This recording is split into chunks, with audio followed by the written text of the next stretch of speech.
৩৫ আসন পেলে ৬ মাসের মধ্যে এ রাজ্যের সরকার পাল্টে যাবে। অমিত শাহর ৩৫ আসনের টার্গেট বেঁধে দিতেই সুর চড়িয়েছেন দিলীপ ঘোষ।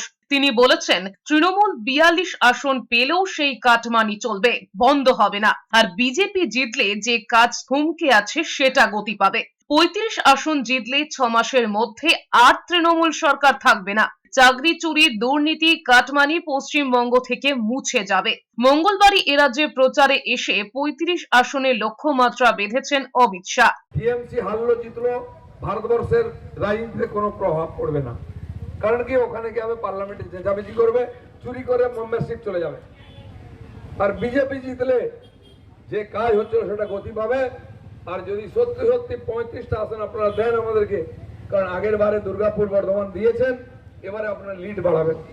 কিন্তু বাকি আসন যদি বাংলার লোক দেয়, আমি বলে দিচ্ছি 6 মাসের মধ্যে এখানে সরকার পাল্টে যাবে।